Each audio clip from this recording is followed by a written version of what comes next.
పిల్లలేమో day care సెంటర్లల్లా, అయ్యవలేమో ఓల్డ్ ఏజ్ హోమ్లల్లా, పెన్లాం మొగళ్ళేమో షెరొక ఆఫీస్ డ్యూటీలల్లా. ఇట్లా తయారైన పట్నం బతుకులు ఉరుకుల పరుగుల జీవితాలు అయిపోయినాయి. మనిషి గట్టిగా ఊపిరి పీల్చుకునే ఛాన్సే లేకుండా పోతున్నది. ప్రశాంతంగా వండుకునే ఛాన్స్ లేకుండా పోతున్నది. పెద్ద పెద్దోళ్ళకే కాదు, ఇగో ఈ చిన్న బుజ్జికి కూడా కంటి నిండా నిద్రపోయే అదృష్టం లేకుండా అయింది.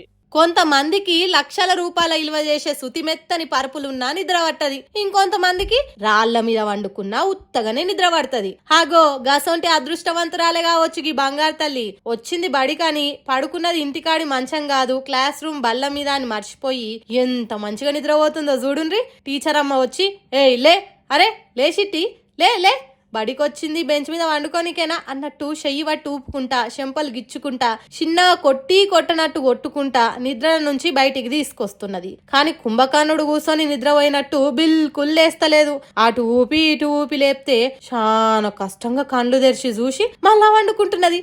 ఆగో కండ్లు మూతలు ఎట్లా పడుతున్నాయో చూడుండ్రి. అరే లేవు, ఇది మీ ఇల్లు కాదు బడి, లేవు అన్నట్టు తిప్పల పడితే ఆఖరికి లేచింది. మరి ఆ బంగారు తల్లి ఏమన్నదో ఏమో గాని బడి చెప్పే పంతులమ్మ పాల్గబడి నవ్వింది. హాగో మేడం ఎందుకు నవ్వుతున్నది అని చూస్తే వీడియో తీసేది కనిపెట్టింది చిట్టి తల్లి. మరి రాత్రిపూట ఏం చేసిందో ఏమో గాని బడికొచ్చి బాగా జాప్తా వండుకుంటున్నది. రీల్స్ చూసిందో సినిమా చూసిందో తెలియదు గాని గాఢ నిద్రలకు జారి గట్టిగానే వండుకున్నది. కండ్లు మూసి పండుకున్న పాపం లేపుతుంటే పాపం అనిపిస్తున్నది కదా.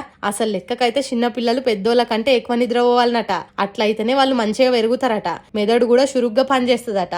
ఎముకలు కండరాలు పెరుగుతుంటే చిన్న పిల్లలకు అలిష్ట అనిపిస్తదట. అందుకే బుడ్డ పోరలు ఎంత బురదగిచ్చి లేపినా లేవరట. మరి ఈ చిట్టి తల్లి అయ్యవ్వలు ఈ చిన్నారిని కంటి నిండా వండుకొనిస్తలేరో, లేకుంటే ఈ బుజ్జి తల్లే ఇంటికాడ నిద్రపోకుండా బడికొచ్చి నిద్రపోతుందో తెలియదు గాని మీ పిల్లలను హాయిగా వండుకొని ఉండ్రి, ఆరోగ్యంగా పెరుగుతారట. ఏమంటున్నాం? మొన్ననే చెప్పుకున్నాం కదా, జనగామ ఆర్టీసీ డిపోలో ఓ మోతేవారి మొగాయన ఏకంగా బస్సునే ఎత్తుకొని పోయిండు అని.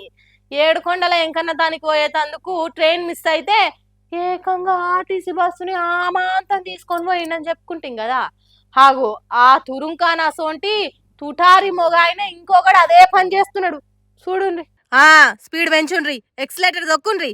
అరే ఆగురా, అది ఆర్టీసీ బస్ అనుకున్నావా, ఆడుకునే బొమ్మ అనుకున్నావా, గట్లెత్తుకొని పోతున్నావేంద్రా, అరే దొంగోడా ఆగురా అన్నట్టు వెనకమర్ల పోలీస్ జీపులు, కాకిల కార్లు, బైకులు ఎమ్మ స్పీడ్ల చేజింగ్ చేస్తున్నా ఆర్టీసీ బస్ ఎత్తుకొని పోతున్న దొంగ ఆగకుండా పోతనే ఉన్నాడు. ఆ మోతవారి మొగోడు ఎవడో గాని బస్సును రాకెట్ కంటే స్పీడ్ గా రయ్య నడుపుతుండు. వెనకమర్ల పోలీసులు ఎంత ఎమ్మటి పడుతున్నా బాయి మీద గిరిక నేను మీకు దొరక అన్నట్టే ఉరుకుతున్నాడు. వాళ్ళని చూసి ఇంకింత స్పీడ్ పెంచి మోటార్ సైకిల్ తీరుగా కట్లు కొట్టుకుంటా కంట్రోల్ తప్పి పోతున్నాడు. అడ్డమేదన్న వస్తే ఆగకుండా బస్సుతోని గుద్దుకుంటా రుద్దుకుంటా సినిమాల యాక్షన్ సీన్లు గుర్తుకొచ్చేటట్టు చేస్తున్నాడు. జగిత్యాల జిల్లా కోరుట్ల ఆర్టీసీ బస్టాండ్ నుంచి ఈ బస్సును ఎత్తుకొని పోతున్నాడట దొంగోడు. ముచ్చట తెలిసిన పోలీసులు రోడ్డెక్కి ఆపురా అని చెయ్యి అడ్డం పెట్టినా దంచుకొని పోతనే ఉన్నాడు. ఆగుడనేది నా జన్మల లేదు అన్నట్టు ఒక్కడు సినిమాల మహేష్ బాబు తీరుగా సాహసం శ్వాసగా సాగిపో సోదరా అన్నట్టు దూసుకొని పోతున్నాడు. కానీ పోలీసులు ఊకుంటారా? ఎంత కష్టమైనా సరే ఆ దొంగ బడివేవాన్ని పట్టుకోవాలి, కటకటాల పాలు చేయాలని పోలీసులు పట్టిండ్రు. జీపులు, బైకులు, వ్యాన్లు, బస్సులు ఎన్కమర్ల హారన్లు కొట్టుకుంటా ఆవురరే అని అరుచుకుంటా చేజింగ్ చేసుకుంటా ఏం బట్టి పడ్డారు. ఒక్కొక్క సీన్ చూస్తే గుండెలు ఆగినంత పనైందట రోడ్ల మీద ఉన్నోళ్లకు. ఏదో సినిమా షూటింగ్ జరుగుతున్నది కావచ్చు అనుకునే తట్టే అయిందట. ఊపిరి బిగబట్టే సీన్లు క్రియేట్ అయినాయట. హాలీవుడ్ 3D సినిమాలు అద్దాలు పెట్టుకోకుండా చూసినంత పనైంది కావచ్చు. అట్లా చేజింగులు చేయంగా కోరుట్ల బస్టాండ్ నుంచి ఎత్తుకపోతున్న ఈ బస్సును జగిత్యాల చేరుకునే టయానికి అదుపు తప్పి దేనికో గుద్ద ఆగిపోయిందట. ఆ మోతేవారి మొగోని బస్సు దింపి వాహారి దొంగోడా, ఇంతకు ముందు కార్ రేసింగ్లల్లా గోల్డ్ మెడల్ సాధించిన తీరుగా గంత స్పీడ్ గా పోతున్నావేమిరా అన్నట్టు మంచి మర్యాదలే వేసిండ్రట. తర్వాత పోలీస్ డిక్కీలు వేసుకొని స్టేషన్ కు తీసుకొని పోయినరట. ఈ తీరుగా బట్టలకు బాగానే బురదంటిందంటే బస్సు దిగి ఉరికి పడ్డాడో లేకుంటే ఇంకేనన్నా అయిందో తెలియదు గాని ఆఖరికి స్టేషన్ కి చేరుకున్నాడు. మరి ఆ దొంగోంది ఏమిగురం కావచ్చు.